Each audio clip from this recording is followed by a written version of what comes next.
আসসালামু আলাইকুম রহমতুল্লাহ। জিহাদ ইলেকট্রনিক্সের পক্ষ থেকে স্বাগতম। আজকে আমি আপনাদেরকে দেখাবো কিভাবে এই সমস্ত মসফেটগুলো আমরা চেক করব ভালো আছে কিনা। আমাদের ইউপিএস সার্কিটের অনেক ভাই বলেন যে আসলে মসফেট একটা ফাইটে গেলে তাহলে আমরা পরিবর্তন করলে পরিবর্তন করার পরও রান হয় না কেন। তো তাদের উদ্দেশ্যে আজকে এই ভিডিওটা করা। তো আমি দেখাবো প্রথম ফার্স্ট কাজ হচ্ছে আমরা মসফেট কিভাবে চেক করব। মসফেট ভালো আছে কিনা সেটা চেক করার আহ, সংক্ষেপে একটা সূত্র শেখাবো।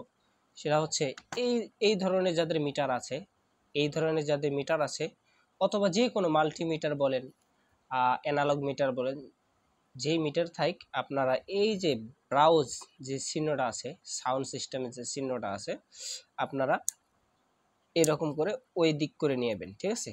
অর্থাৎ এখন আমরা যদি এই দুই প্রান্ত একসাথে করি তাহলে একটা আমাদের সাউন্ড আসতেছে, ঠিক আছে, একটা সাউন্ড আসতেছে। এই সিস্টেমে আমাদের রাখতে হবে। রাখার পর আমরা যে কাজটা করব সেটা হচ্ছে এই মসফেটের দুই প্রান্তে আমরা ধরবো। ধরার পর দেখব যে আমার কোনো মিটারে কোনো রেসপন্স আছে কিনা, কোনো অহমস বা কোনো রিডিং আসতেছে না, তাহলে আমাদের এই মসফেটটা 100% ভালো আছে, ঠিক আছে। তাহলে আমরা বুঝতে পারলাম এটা মসফেট ভালো আছে। অনুরূপভাবে আবারও আরেকটা দেখলাম যে এটা কি ভালো আছে কিনা, হ্যাঁ এটাও ভালো আছে।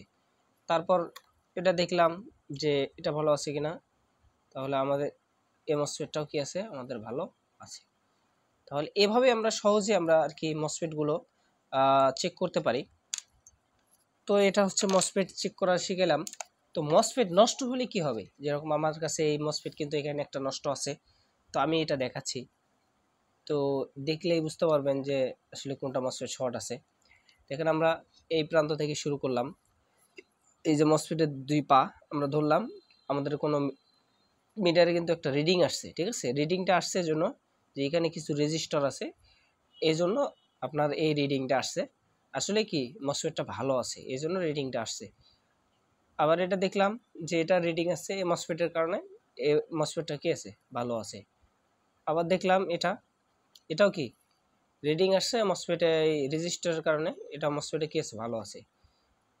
আমরা যদি এটা দেখি দেখেন এখানে কিন্তু বিপ সাউন্ড দেওয়া শুরু করছে, তার মানে যতই রেজিস্টার থাক এখানে মসফেট শর্ট আছে, চিল্লা শুরু করছে, ঠিক আছে।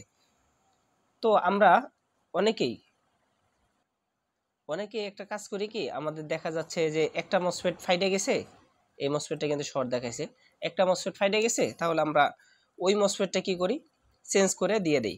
কিন্তু আমাদের সব মসফেট চেঞ্জ মানে চেক করতে হবে। যদি দেখি যে এই মসফেটটা শর্ট আছে, তাহলে এটা ফাইটে গেছে, এটা পরিবর্তন করলে এটা তো শর্ট আছে, কাম হবে না। তাহলে আমাদের কাজ হচ্ছে সব মসফেট আগে মাপতে হবে। সবগুলো যদি ঠিক থাকে, একটা যদি শর্ট হয়ে থাকে তাহলে ওটা চেঞ্জ করলে হয়ে যাবে। আর যদি দেখা যাচ্ছে যে না, যে মসফেটটা আমাদের ফাটছে ওই মসফেট আমরা পাচ্ছি না, কোথাও পাচ্ছি না, তাহলে আমরা এই মসফেটগুলো সব খুলে P55 লাগাবো। P55 লাগালেই হয়ে যাবে, সমস্যা নেই। আরেকটা ভুল করে অনেকেই, যে এখানে দেখেন কিছু স্টিকার আছে, দেখলেই বুঝতে পারবেন। দেখেন এই জায়গায় একটা স্টিকার আছে আর এই জায়গায় একটা স্টিকার আছে, অর্থাৎ দুই কোণারে দুইটা স্টিকার আছে। বিভিন্ন টাইপের থাকতে পারে, বা এই সাইডে এই সাইডে থাকতে পারে। যাই হোক, এই স্টিকারগুলো কখনো আবার যেন উঠাবেন না, ঠিক আছে। স্টিকার যেমন আছে এমনি থাকবে, ঠিক আছে। তাহলে আশা করি যাদের এই মসফেটের সমস্যা তারা এই মসফেট চেক করে লাগালে আশা করি আপনাদের আর এরকম সমস্যা হবে না, আশা করি আমি। তো আর কিছু সমস্যা হয়, যেরকমভাবে বোর্ডে পাওয়ার আসে না, অনেক ভাই এটা বলে যে কোনো রেসপন্স নাই। তো রেসপন্স না থাকলে আমরা প্রাথমিক পর্যায়ে কাজ করব। তো এই সুইচটার মধ্যে আমরা তেল দিব, অথবা পেট্রোল, থিনার, যে কোনো একটা দিয়ে পরিষ্কার করব আগে। অনেক সময় কি হয়, এটা ময়লা থাকার কারণে আপনার এই সুইচটা অন অফ হচ্ছে না, ঠিক আছে। আমরা মিটার দিয়েও মাপতে পারি যে আসলে আমার মিটার সুইচটা কাজ করতেছে কিনা।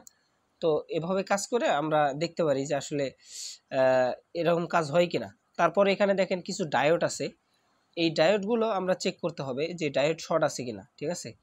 তো ডায়োড মাপার সিস্টেম আমি আলহামদুলিল্লাহ কিছুদিনের মধ্যে আবার শেখাবো। এখন আজকে এই পর্যন্ত ভিডিওটা থাক, কারণ বেশি লম্বা হয়ে গেলে মানুষ দেখতে চায় না, সংক্ষিপ্ত ভিডিও আজকে মসফেট কিভাবে আমরা চেক করলাম সংক্ষিপ্ত আবার বলি।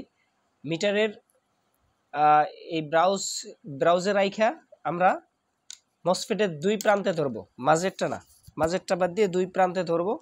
দুই প্রান্তে ধরে যদি আমাদের মিটার থেকে কোনো আওয়াজ আসে তাহলে আমার মসফেট খারাপ, আর যদি কোনো আওয়াজ না আসে তাহলে আমার মসফেট ভালো। তো এই আজকের ভিডিও এই পর্যন্ত। বাকি সামনের ভিডিও ইনশাল্লাহ দেখা হবে যে মসফেট চেঞ্জ করার পরও যদি রান্না হয় তাহলে আর কি করণীয়, এ বিষয়ে ইনশাল্লাহ বিস্তারিত ভিডিও করা হবে ইনশাল্লাহ। তো আমার এখনও যারা আমার চ্যানেলটাকে সাবস্ক্রাইব করেনি তারা সাবস্ক্রাইব করবেন, আর যারা সাবস্ক্রাইব করেছেন তাদেরকে অসংখ্য ধন্যবাদ। আসসালামু আলাইকুম রহমতুল্লাহ। দেখা হবে অন্য কোনো এক ভিডিওতে।